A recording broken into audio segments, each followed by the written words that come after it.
The B.S Report is a free-flowing conversation that occasionally touches on mature subjects. First of all, This is the B.S Report with Bill Simmons. it might be cool, I don't know. And if it's not, I don't care. The B.S Report with Bill Simmons. Bill Simmons works for ESPN. He's also named the sports guy, and he writes a comical sports column. He must be a popular dude. The B.S Report. It's got a real dirty sound, like a rusty steak knife cutting through a well-aged steak. Now. Here's Bill Simmons.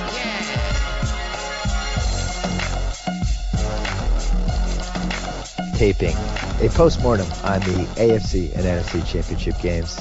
And we're going to look ahead to the Super Bowl line with our friend Cousin Sal. What's happening? What's happening, Bill? You tell me. I imagine, as you do after any big loss, you took your dog out for a walk. I'm going to put the over-under at 53.5 minutes, how long that walk lasted. There was no dog walk yesterday. There was some Really? pizza. Yeah, I ate some pizza.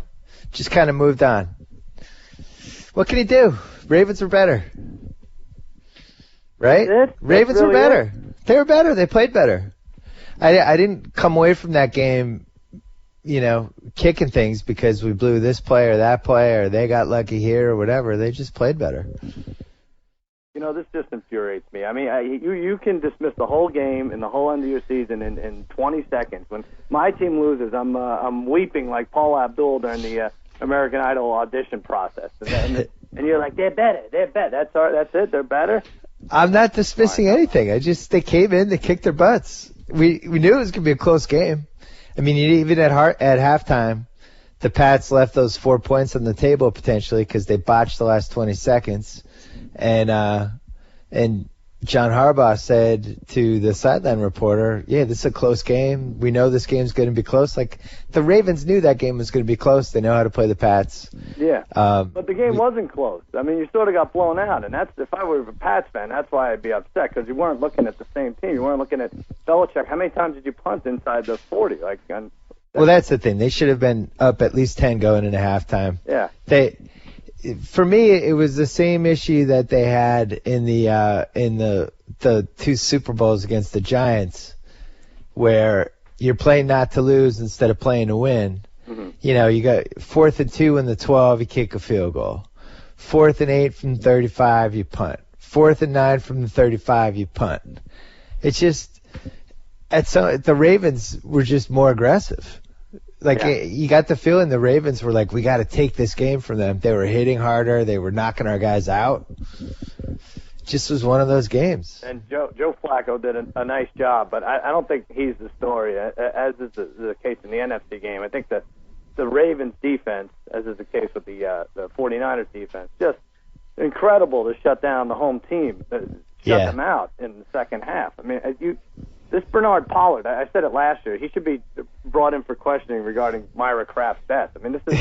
Oh, come on. I mean, honestly, this guy there are vendettas and then there's vendettas. This guy, did you fear for your players that, when you knew you weren't going to win, you were just like, all right, this game needs to end because someone's going to get seriously hurt? When Ridley went down, yeah, we were all watching the game with some friends, and I was like, that wasn't Pollard. That couldn't have been Pollard who did that. And then they showed the replay, it was Pollard. I felt like even if the Patriots were up 14 after that hit, I think they still would have lost the game. That was the key play of the game. Yeah. It was 21-13. We're at midfield driving. Ridley been running the ball really well, but definitely symbolized the game. Pats were really sloppy. Brady was not good. It was just like a C- Brady performance. Yeah. And that might be generous. He really this is now that it was reminiscent of the Jets game at home when he didn't play well, the Ravens game when they blew us out in the 2009 playoffs. I didn't think he played that well last year against the Giants. Wow. You're way different than me. You're probably a better man, more understanding than I am, because I'd come out and I'd say Aqib Talib was out and Gronk was out.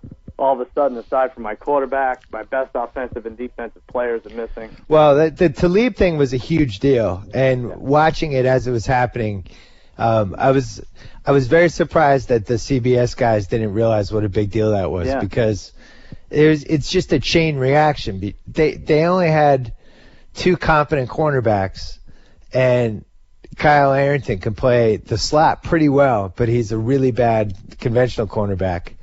all that did. Plus Talib is nice and big, like he could go against their big receivers.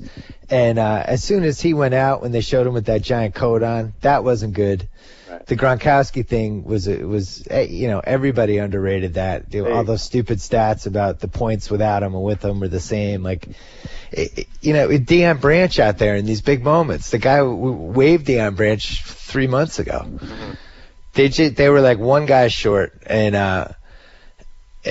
Brady really had to have a lights out game, I think, for them to beat the Ravens. Flacco was great. Flacco outplayed him. He was. But it was that Ravens defense, honestly. That did it. But no, Flacco was really good. And, as far as I'm concerned, Tom Brady, he throws a pick with his last pass of the season. Doesn't make him better than Tony Romo, in my mind. Doesn't make him worse. They're exactly the same. So I see. That was the other thing. You always talk about breaks, too. Like, Ridley fumbles, they get it. That tip pass, there was two of them. They almost got one that Kruger dropped, and then that other one. But two crazy tip passes. Right. And then, the Ravens never turned the ball over, which is huge. Bernard Pierce, I thought, was really good. They were good. And that you bring up Kruger. I mean, you needed more plays where Kruger was covering Aaron Hernandez. I mean, that's where you guys were shining. And But they made adjustments, the Ravens. They're pretty good at that. The 3rd and 12 to Hernandez, when all Brady had to do was put the ball over that guy's tip, and he threw it. That was terrible. And that led to the punt on 4th down versus, now you're in field goal range. Welker had that huge drop in the 3rd quarter, which was just a killer, because that was the other time they punted. Is that his last? Is that the swan song for Welker and the Patriots? I'll say this. Hench sent me some pretty vitriolic Welker emails yesterday. He wasn't happy. He said Hench wondered how many players could say they've had 2 drops that have cost the team 2 Super Bowls. Interesting. I thought that was a little. Yeah. I mean, he was upset. I don't know. I mean, even if they could say it, I don't know why they would come out and say it. That's just a stupid the only thing with Welker is you have him returning punts. Yeah. He's the guy they throw to 15 times a game. Like, you're asking him to have a no-hitter basically every time he goes out there. I wasn't upset at Welker. You're asking him to have no brain power at the end of his career. True. He got lit up. And, I will say this about the Ravens. Like, they're going. How many helmet-to-helmet hits did they have yesterday? Yeah. Like, I think they all made a collective decision. Like, all right, well, we'll cover each other's fines. Yep. We're gonna crush these guys over the middle. And we're gonna make them think. All the Pats guys got lit up in that game. Yep. Ridley got lit up. Welker got lit up. Hernandez got lit up. All helmet to helmet. And these guys did not want to finish their routes by the end of the game. Yeah. It was worth the penalties that were called. And They did something that The other thing is, because the Pats really, once Gronkowski's out, they have no deep threat. Brandon Lloyd's, people think he's a deep threat, but he's not. He's never open. And the Ravens just moved everyone up. They started coming at Brady pretty hard. Yeah. They kept the receivers in front of him and hit the crap out of him. It's the same thing the Jets did a couple years ago. I don't think they had any sacks. And I'm saying a lot for a team that sort of dominated that second half on defense. Not sort of, but they did. To have 0 sacks, I don't think you'll ever see anything like that again. I do wonder if the quarterback position is a younger man's position. Like, you look at how Manning and Brady played in the playoffs, and you think about, like, Favre those last few years. And Elway's really the only one I can remember who won a Super Bowl past his prime, right? Brady's prime was 2003 through 2007, and in 2008 it would have kept going, but he blew out his knee. He came back, he wasn't quite the same. And he doesn't move the same. The great example was, what was it, third and 5 when he could have run and oh yeah. That play at the end of the first half when it seemed like he could have run for 10 yards, but he just can't move. It's like Dan Marino in the late 90s. I thought he actually could get the edge there. He just gave up on it. Mm-hmm. But I guess to think back. Which quarterback in the last 10 years won? Elway's the only one who came through. You're talking long time now. Elway. Yeah, I'm talking 15 years ago. But I do wonder, like, you think, like, if Russell Wilson is in that spot, not to bring up my man Russell Wilson, but if he had the kind of daylight that Brady had on a couple of those scrambles, it's a touchdown. Right. You know, and I think because Brady can't move at all, and all this stuff is like figuring out at the line, and they had all these 3rd and 2s, but the bottom line is they have to convert these precision passes all the time, right. and you're playing the averages. Eventually, that's going to work against you. Yeah. And this is something now that hasn't worked in 1, 2, 3, really 6 straight playoffs. Yeah. 06 was the last time their offense played well enough to win a game like this. All right. Well, listen, I feel I've sufficiently depressed you. You were ready to blow it off at the beginning of this conversation. We can go on to the other game if you want. I got to say, I'm not – I wasn't that as depressed as I was after the 2 Giants Super Bowls. Not even close. Really? I felt like the Ravens played better, and they deserved to go. Yeah. Well, I mean, there was something to say about that. Both these teams, Ravens and the Niners, so close to going last year. Yeah, why not put them forward this year? The other thing is, yeah, like Chandler Jones – that took our pass rush out of the window. Talib, that killed the secondary. Gronkowski, no deep threat. Yeah. But the Ravens had injuries too. Like they lost Ladarius Webb, who's their best cornerback. You know, they survived that. So I think everybody has injuries at this time of year. I don't like this. I don't like when you make excuses for the other team that won. I mean, this is silly. This is crazy. I wish they'd done a couple things different offensively. I didn't think they played Shade Vereen enough. Yeah. I didn't think they threw the ball deep enough. The Ravens were just daring them to throw deep to anybody. I think they Brady, didn't do that. Worse than getting hit by Pollard, was afraid for getting picked like he did last year in the AFC Championship by Pollard deep, and that's why he only went. He had a couple deep throws. He overthrew Branch. Who else? Yeah, the Pollard thing's incredible. Like, yeah. 08 destroys that season. Gronkowski, I think. Would you say that if we have healthy Gronkowski in the Super Bowl last year, we win that game? That game was that close. Yep. And then this year, we're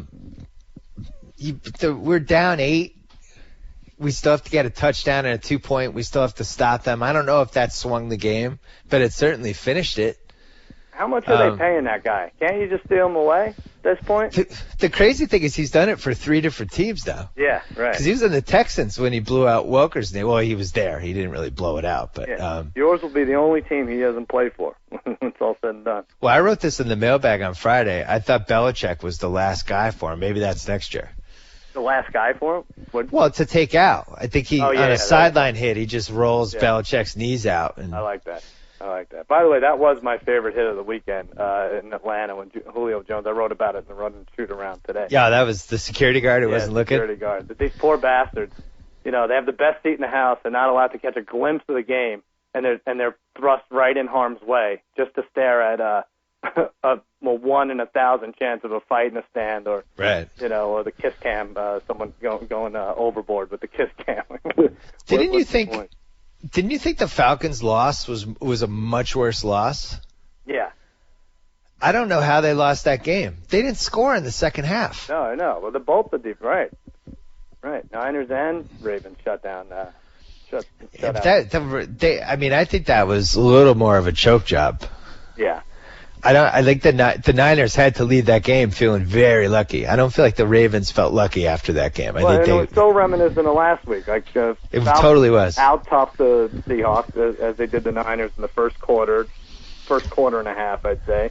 Yeah. Matt Ryan's throwing these bullets a foot above the wide receivers' heads, and they're going for completions. And then tightrope passes down the sidelines, and then all of a sudden, Vernon Davis is wide open on plays. Every single time. It was the same game. Yeah. Matt Ryan actually was even better this game. In the first half, it was one of the best first halves you can probably ever play in the playoffs. He was incredible. And then, and even when you think, that was a huge touchdown, I thought. They're up 17-14 with 2 minutes left, 2.5 minutes left in the second quarter. All right, if they put up 3 here, it's okay. They put up 7. Wow. They're up 24-14 now, and they still let it go. Kaepernick was good, but he wasn't Russell Wilson good last week. No. He did just enough. No, they needed one more touchdown. They needed to get to 30, basically. But fumbled snap. The fumbled snap it was terrible. It was bad. Yeah. It was a play. They had a great replay of it. They were blitzing, and he didn't look at the ball. But bad luck too. Yep. He obviously got hurt when they fell on his shoulder. Yeah. And I think if he's healthy, maybe those last two plays go differently. But man, didn't you think they were going to score when they got inside the 20? I just assumed they were going to people score. People were getting on their case for taking so much time in that drive. I thought they played it right. I thought they. I totally agree. It was a questionable call. Was it Devarro Bowman with the little nudge to the end? Could have gone either way. We've seen that called pass interference with that 1st and 10 at the 15 or something. So. I left that game thinking how close the Niners and Seahawks were. Yeah. I can't remember two teams that were more reminiscent of one another, and they even played the exact same game. And the difference was Matt Ryan was able to make a couple throws in the Seattle game, but then didn't make those same throws in the Niners game in the last minute. But it was the same game. That Niners Seahawks game would have been even as good as the Falcons Niners game was. The Niners were the best team this year. Yeah. And I don't know how that's going to translate to the Super Bowl, but when you think about it, like they beat the Patriots, split with the Seahawks, they won in Atlanta, they beat Green Bay. Did they play Baltimore? No, they haven't played Baltimore yet. No, this is first time. The other thing I know, the only thing I'll say about the Niners, the one thing I worry about, and I don't think there's anything they could really do about it, with David Akers. I mean, you're stuck with this guy. People are like, stuck. oh, bring someone in. Like, well, what are you going to do? Are you going to bring in Billy Cundiff or Justin Medlock? Like, but these are guys who talk about icing a kicker. They haven't been in a meaningful game in a whole year. I mean, that's you're not going to get any better than Akers at this point, and he's a head case. So, there was a great shot there with Akers was just sitting there on the bench all sad, and then the camera panned back, and Alex Smith was sitting like 5 feet away from him all sad. It was like the sad guy section of the bench. One last thing on the Pats. Yeah.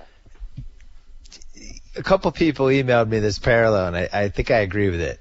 Very reminiscent of the Yankees with the Jeter era and the Pats. Like, if you say Jeter and Brady, like you use them as the touchstone guy, the touch point guys. Mm-hmm. So the Yankees win 4 in 5 years. Right?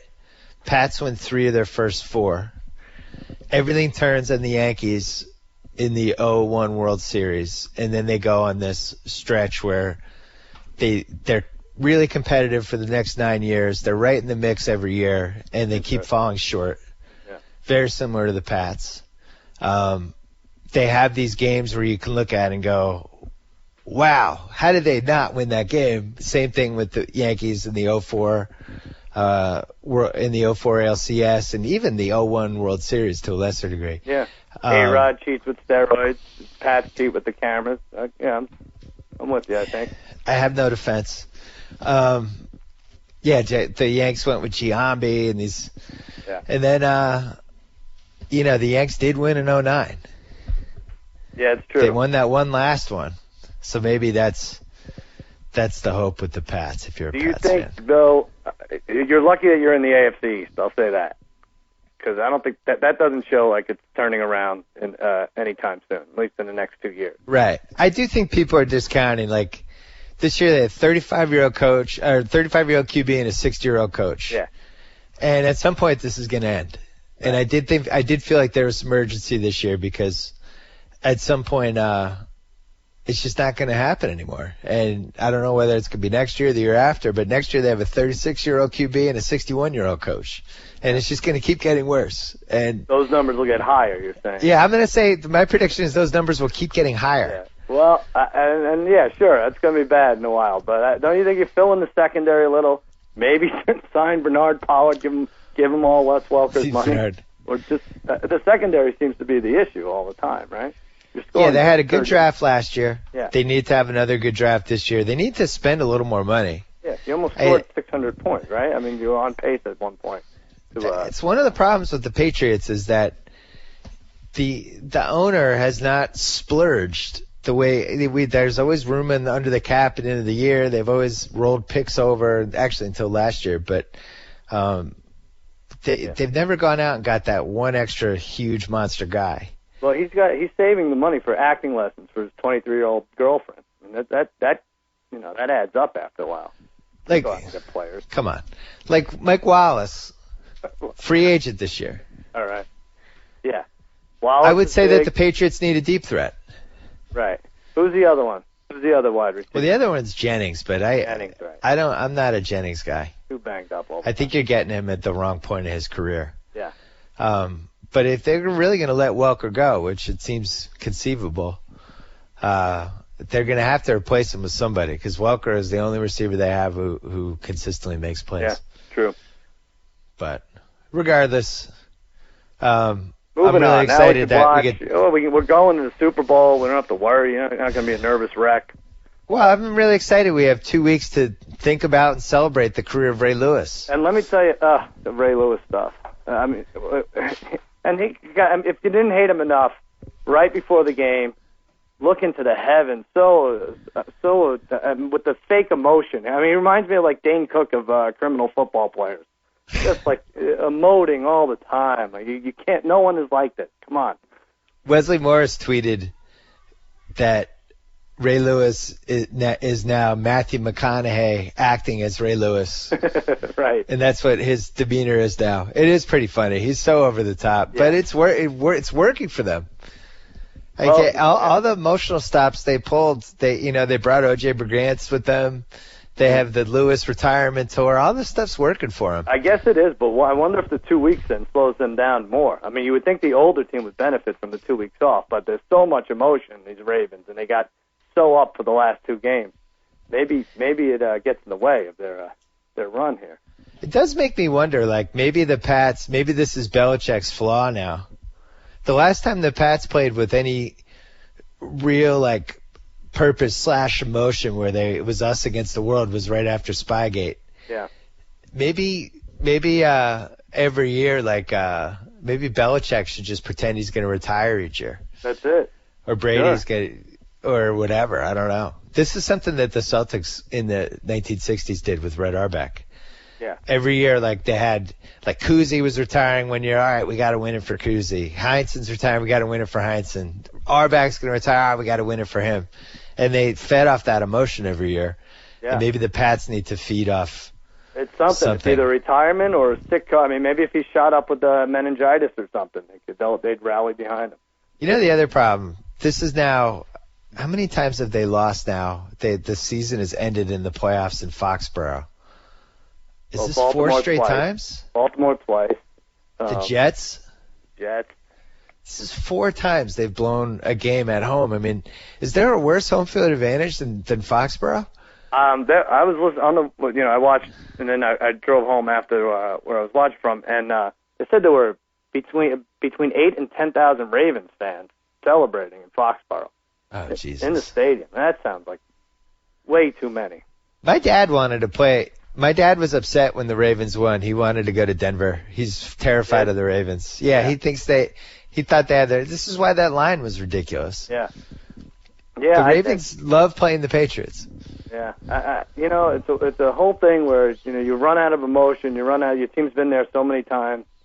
The fans don't, not that they don't care as much, but there's just not that energy anymore. And if you go to a Super Bowl, you're underrepresented. The more you're there, the more you're going to be underrepresented, like the third time you're there.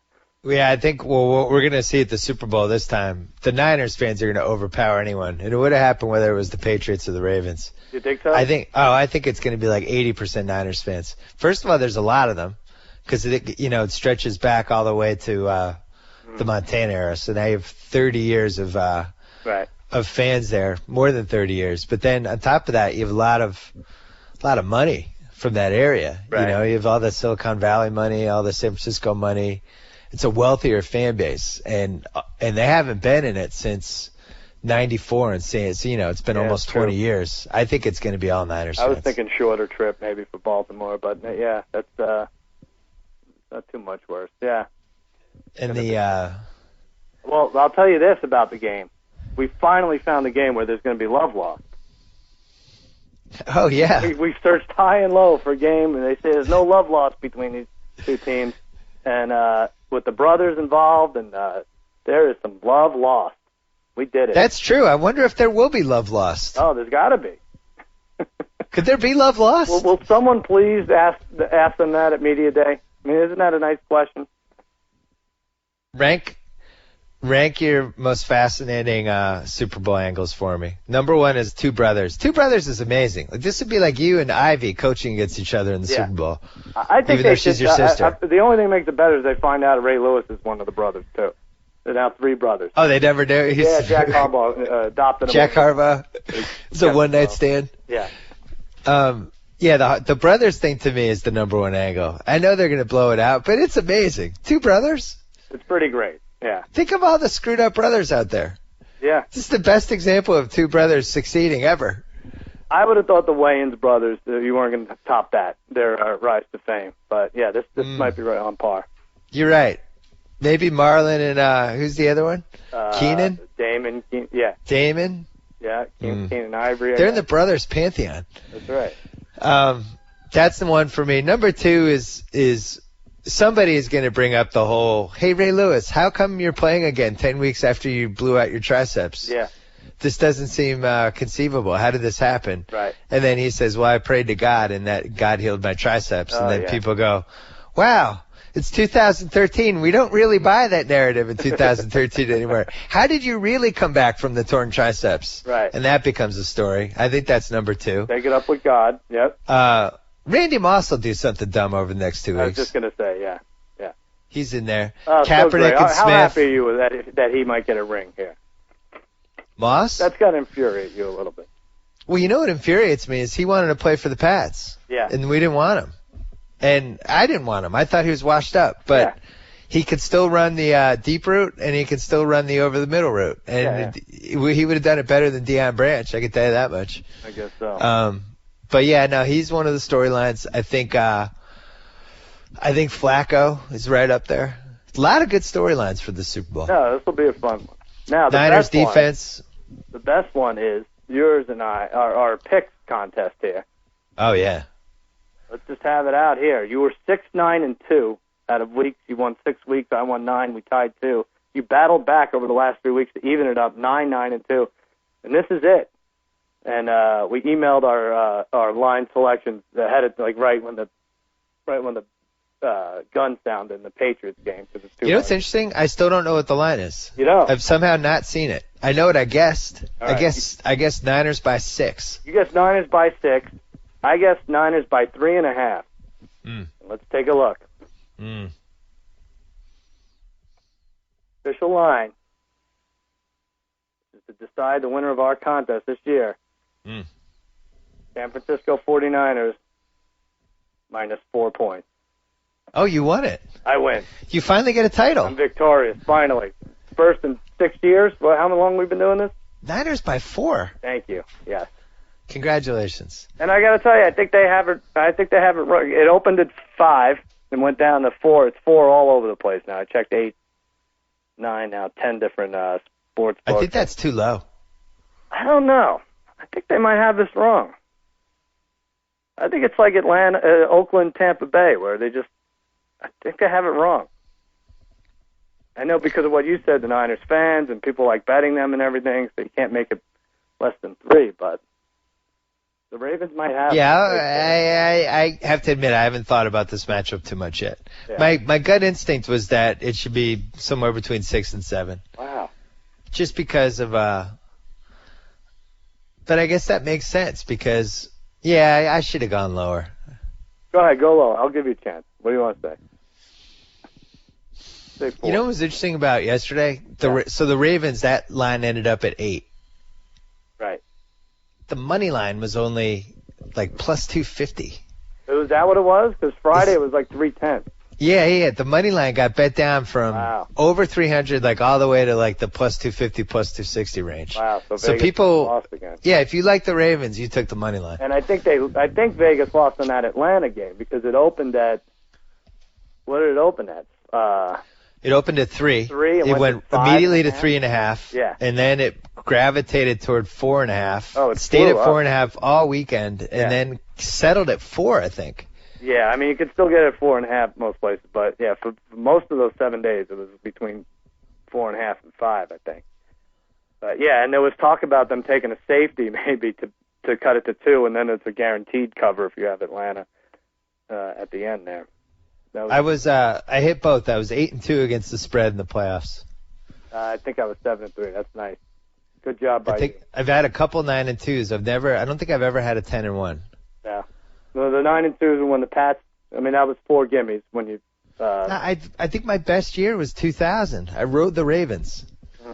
When the Ray Lewis's first Super Bowl, I had the Ravens that whole time, and I had the Giants beating the Vikings. I remember just being on fire that postseason. Would you have been the least confident? This is all academic now, but in the 6th, this would have been 6th Brady Belichick era Super Bowl you went to. Would you have been the least confident in this one out of all 6? Oh, I guess the Patriots Rams. You were the least confident. No, what the funny thing is, I really thought we were going to win that one. I was probably the most nervous. I was most nervous for last year. Really? Yeah, I just felt like it was like the Ravens thing where the Giants, they knew how to play them. Yeah. Gronkowski with the bad ankle. I really didn't think. Deep down, I was really worried about them winning that one. You have been scared I thought they were going to beat the Rams. I was crazy though. I mean, I'm not saying it was sane. Yeah. I really thought they were a team of destiny that year. What do you think the Pats-Niners line would have been? Pats-Niners, I think would have been like 2.5, or the Patriots would have been favored. I mean, they had them out Friday. I just happened to glance at that one. The Pats-Niners would have been like 2.5. Patriots favored. I would have guessed 3. Yeah. And Pats-Atlanta, I would have guessed Pats by 7. I would have guessed 7 also. That would have been fun. We would have tied. Baltimore-Atlanta, what would you have had for that one? I would have been wrong on it. I would have said Baltimore by 2.5, but I was reading something that said, what would you have said? I think I would have said Atlanta by 2.5. You would have gotten it. Yeah, Atlanta. Is that what it would have been? 2.5 or 3. I was reading. Yeah. We would have bet the Ravens over Atlanta, wouldn't we? Yeah. Well, this Flacco thing is really interesting now because it's almost like he's a better version of Eli in the postseason. It gets you mad, too, because they showed close-ups of his face, and he didn't seem fazed by anything. And he just... it's true. He's just shakes it off. Just got up there and lofted some. Some, like, were to his detriment. He lofted them. He sort of got lucky, but didn't discourage him at all. He was great. Yeah. They played a great game. I don't know what to say. Anquan Bolden, too.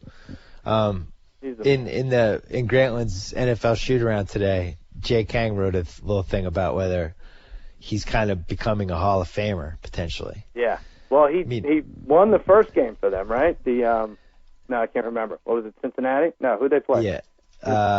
No, in Indianapolis. Indy, yeah. I mean, he won. That was a game until the third quarter. He stole it away from them. So he's had... When you think about it, like think how many teams sign a free agent receiver where they spend a lot of money on them, and the guy almost always sucks, right? Right. He's been one of the best free agent receiver signings ever. Yeah, it's true. I forget that he came over. You're right. I'm looking at his stats right now. So they got him. Yeah, he was drafted in the 2003 draft. So this is his 10th season. They signed him 3 years ago. And, his postseason stat. I mean, he didn't really have that great. His regular season stats weren't even that good, but his postseason, he's just been money. He had 3 touchdowns. He's close to 300 yards in the 3 playoff games. He steals balls away. He's such a physical receiver. He's hard, and when it's cold and this late in the season, you don't feel like playing that way. Especially, remember, he broke his face. Yeah, that's right. Remember that Jets game? That's right. Hey, wait, we have one other thing to talk about. Yeah. The Cleveland Browns. I like it. So, here's what happened, B.S. Report listeners. I think we lost Mike Lombardi. Actually, I don't think it. I know it. He's gone. He's the director of player personnel for the Cleveland Browns. That's really going to hurt his B.S. Report output. If you're wondering why Simmons is letting me go along today, it's because there's no Mike Lombardi on deck. There's no Mike Lombardi ever. What are we going to do? I don't know. How do I replace Mike Lombardi? I didn't want to say anything, but I'm up for the traveling secretary job for the Buccaneers. So Lombardi was great, and I love him, and I love that he's over there and he's with our friend Alec, and this is getting a little weird now that now we have two friends in the industry who have as good a position as you could have in football. Yeah, the success and failure of the Browns directly impacts two people I'm friends with now. Yeah. And I obviously we will still obey all sports bigamy rules, but yeah, it's going to be very hard not to root for the Browns. Well, you bring up Mike Wallace, and I had to bite my tongue, and I'm like, part of me hopes the Browns sign him, and I'm like, why can I say I'm a Cowboys fan? I can't very well say that. That's awful. Right, you're hoping another team benefits from somebody that could help your team. Yeah. Yeah, the Browns, they have, like $40 million in cap space? Yeah, and I just don't know, what are they going to do at quarterback? That's the problem. All I'm hearing about is Ryan Mallett, and you would go after Flynn, provided if Flacco was... Nah, I did some background on Flynn, and it's really just that 1 week 17 game. Yeah, I know. It's a roll of the dice. You don't have to do a lot of research on Flynn. Yeah, it's like, oh, he only played one game. I forgot. Yeah, I know. So what do they do? That's what stinks about this. You roll the dice on another rookie quarterback who shouldn't probably be taken in the first round? Are we sure Alex Smith isn't good? I don't know. I don't like having that guy. I feel like I saw enough of him in the Giants game. Yeah, I mean, so the case against Alex Smith would be Crabtree's career immediately took off as soon as he was the starting quarterback. Mm-hmm. It was like a before-after ad. Yep. And that would make me nervous if I was trying to sign Alex Smith. As punishing as the Giants' defense is, to not have a complete pass against to a receiver. Yeah. A single receiver, 5 quarters in. Right. Astounding. Now, Phil Rivers could probably get, but it's funny, Lombardi said this on the podcast like a month ago. What did he say? He said about Phil Rivers that maybe he might have to take a year off to let him recover. Wow. Because he's taken such a beating. Mm-hmm. So this is a weird scenario where we know Lombardi's opinion on something. Yeah. And it's somebody they might go after. I wouldn't go after Matt Schaub. I don't think Houston would trade him anyway. I hate to say it. God, I hate to bring it up. Why can't Sanchez be redeemed on another team? Yeah. I've thought, and listen, I went into this, and maybe I haven't stuck to this, but rooting for Romo and seeing how much he gets killed, and I don't think it's his fault. I went into this year saying, all right, I'm going to try not to blame the quarterback. And I really try to stick with Sanchez. I didn't think he had any personnel this year. And plus the Tebow thing looming large behind him. This guy's won road playoff games. He could do it. He could do it with a good team, I think. So I wouldn't give up on him. Yeah, I mean, nobody had worse skill guys than him in the entire league. He had the worst running backs and receivers that anybody had. Antonio Holmes goes down that Niners game. That was it. There's nothing, you're right. throwing a curly. And he was in the worst situation in the league, being in New York City with Tebow breathing down his neck, with a messed up coaching situation. Everything about that situation was terrible. We have seen him win playoff games. Yeah. We've seen him have game-winning drives in the playoffs. Right. I think just a old basic rule. If you've seen these guys win 2, 3, whatever, road playoff games, unless there's an injury between then and now, he's worth a shot. The advanced metric guys would say, stay away. Yeah. Because his QBR has never even been over 50. Well, how much do you think they'd have to give him? I don't think they'd have to piggy bank for this guy. In 2010, second year in the league, he went 11-5. Yeah. 17 TDs, 13 interceptions, 75.3 QB rating. Mm-hmm. We should mention I have not discussed Sanchez with either of the people that we know who are with the Browns, so I'm not insinuating. They're probably laughing listening to this right now. But. Mark Sanchez in the playoffs, 6 playoff games, 9 touchdowns, 3 picks, 94.3 rating. Mm-hmm. Mark Sanchez in New England, round 2, 2010, 3 touchdowns, no picks, 127.3 rating. Right. Mark Sanchez in Pittsburgh the following round, they lost 24-19, 233 yards, 2 touchdowns, no picks. Anyone's game, that game. Yep. I actually. But don't forget, he went to San Diego and won. They were like a 9-point underdog, I think. Oh yeah, 17-14. Yeah. Not a great game that year, but look at this way. I'd look at it this way. If I'm the Chiefs or the Browns, I really strongly think about him. The other thing is he's young. Yeah. He's only heading into his 5th year. That's the thing. You have a 28-year-old that's won road playoff games. Maybe I'm stressing the road playoff game thing too much, but that to me is a sign of a guy who can keep it together. I'm looking at that box score when they beat the Pats. Yeah. Weren't his receivers, wasn't it Santonio Holmes? Yeah, so he had Jericho Cotchery, Braylon Edwards, Santonio Holmes, and he had Sean Green and Tomlinson as his running backs and Dustin Keller as his tight end. Fine. All of those guys were not on the team this year. Yeah. Except for Sean Green, who's shot. Right, and in their best year, that's not the Kurt Warner's Rams. Other than that, I guess maybe you try to draft one. I haven't looked at this draft, but when you think like Wilson comes out as a rookie, immediately plays. Kaepernick's second year, he plays. Luck and Griffin, elite guys. Cleveland's probably not going to be able to get somebody like that, but I just don't think you can win without QB. Get those fans excited. You sort of, I don't know. Now I'm saying to get those fans excited, you sign Mark Sanchez, but you have to solidify that quarterback position. You have to give them something to hope for there. I think he makes more sense for the Chiefs. You do? Yeah. Because I don't think he'll be a Jet next year.